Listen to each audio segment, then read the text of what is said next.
Morning, all.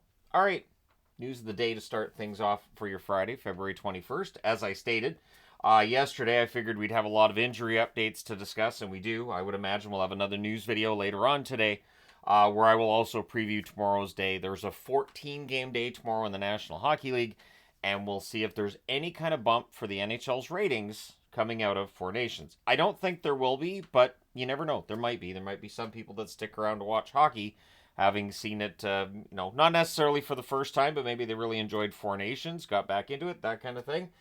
We've got a trade deadline coming in 2 weeks. So one way to generate interest is trades, signings, trades, this kind of thing. Definitely something that I think benefits other leagues having frequent trades and movement and all that. The NBA especially, they have ridiculous trades. But anyways, we'll see what kind of ridiculousness we get in the NHL over the next 14 days. And starting with the Canucks. So Kevin Lankinen signs an extension. It's a rich extension, but I'm kind of reading between the lines on this. So it's a 5-year extension. The cap hit for Kevin Lankinen, $4.5 million.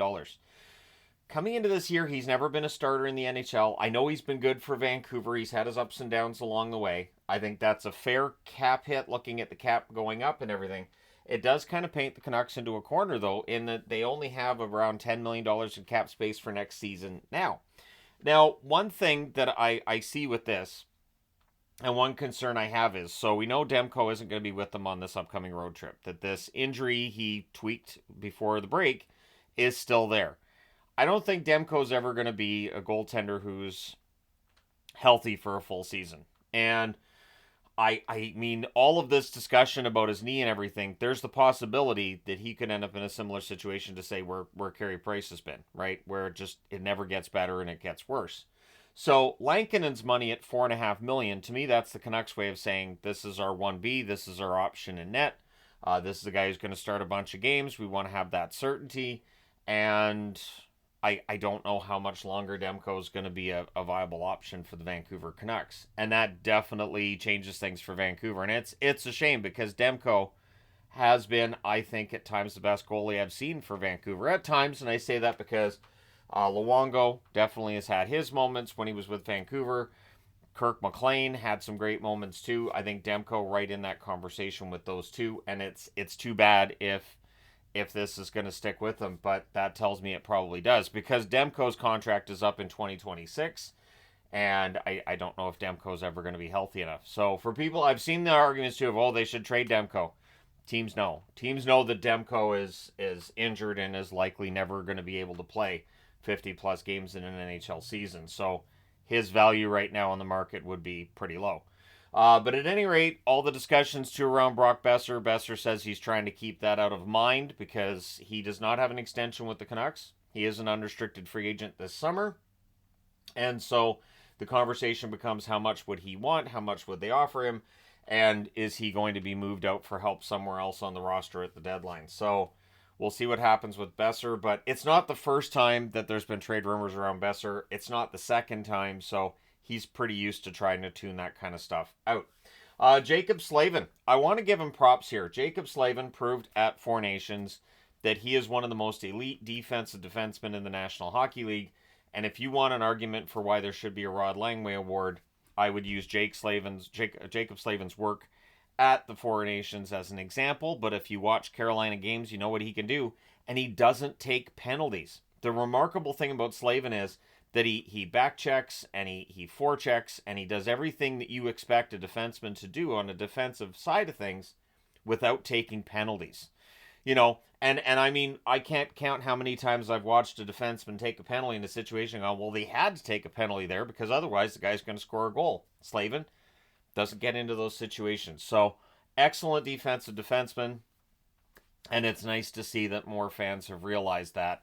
And again, when you watch him in the playoffs, when you watch him in the regular season, no matter where you watch him, if you're not familiar with Carolina and then you watch Slavin, you're like, hey, this guy's pretty good. And I say that because back in this channel's early days, when I started watching every team and I started trying to watch every game, I realized very quickly just how good Slavin was. Matthew Tkachuk, I haven't seen anything on his status. He was definitely hurt going into that game last night. I wouldn't imagine playing that game last night helped. When the hockey has that intensity level, right? And it's that intense, it's that fast and that hard hitting. Going into that game with an injury is I mean, it's heroic to some. I think it can be foolhardy depending on the injury and how bad that injury potentially is. We'll see how many games he misses for Florida. I would assume he's probably not going to be playing this weekend for the Panthers. We shall see. If he is able to play at all, I'm sure he will give it his best effort. But it's the reason why I think most Canuck fans are happy that Quinn Hughes didn't try that, because he wasn't medically cleared to play for the Vancouver Canucks, but they were still talking about bringing him to Boston for the game. And all it takes is one hit, and all of a sudden he's out for the rest of the season. Ottawa news. I haven't seen anything about Brady Tkachuk, but I imagine, Brady Tkachuk's going to be playing for them this weekend. Pinto and Norris won't play tomorrow. They were both at practice in non-contact jerseys for Ottawa. So, Ottawa dealing with their injury issues, and even after 2 weeks off, they're still going to be without Pinto and Norris for tomorrow's game. But we'll see how things turn out for Ottawa. They're in a position right now where they should be a playoff team, but should be is really where that is. Markstrom is progressing for New Jersey, but he's not close to returning, so it is slow progress for Markstrom. It's going to be Jake Allen's net for a little bit here. I did see something about like trade rumors with this and that involving Jake Allen, but at this time of year, and I'm going to throw this in here, always be wary of trade rumors when you're only a couple of weeks out from the trade deadline, because most of them don't happen, and there's a lot of sites, pages, and things of that nature that just they're looking for those clicks for all that, and so they'll just be like, okay, so this guy's going here, and this guy's now I got sources saying this guy's going, okay, sure. So, Markstrom's progressing, but he's not close to returning, and so it's going to be Allen's net. It'll be Allen and Dawes, and I'm in favor of Nico Dawes getting a game or two more in the nets for New Jersey. Emil Heineman returned to practice for Montreal today, so that's good news. And of course, yesterday I reported on Reinbacher being activated off IR and being sent down. So Montreal getting some young players back and getting healthier. And Montreal's a team to watch at the trade deadline. They have some pieces on that team that might be attractive to other teams. Jake Evans, do they sign him? Do they risk trading him?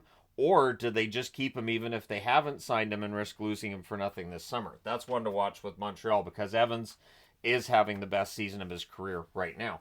Pacioretty left practice early today. He left practice early yesterday too, from what I was reading, and it sounds like he's probably not playing for Toronto this weekend. Pacioretty, all they're saying is basically just tweak something. There's a reason I stopped even putting lower body and upper body injury on the board. I realized a few weeks ago, like, why do this? Because we don't know exactly what the injury is, so why do I even put upper body, lower body? They're not even telling us. So Pacioretty unlikely to play. That's been the story, though, for Pacioretty throughout this season. He has been in and out of the lineup, sometimes healthy scratched, but often due to injury as well. Zach Werenski, and I figured I'd put this on the board because keep an eye on this going into tomorrow's games. There may be some players coming out of Four Nations who are kind of banged up, might need a little bit extra time to recover. Werenski's not one of them. He had a very heavy workload for Team USA. And if Werenski hasn't come out of this tournament now as the heavy favorite to win the Norris Trophy, I'd be kind of surprised. Because he had an amazing tournament, and he's had an amazing regular season as well.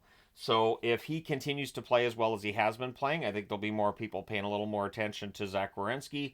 And it would be nice to see him win a Norris. And I say that even though, yes, I'm a Canuck fan. Obviously, Quinn Hughes being the one that a lot of Canuck fans would like to see win it, but Werenski has had an amazing season himself.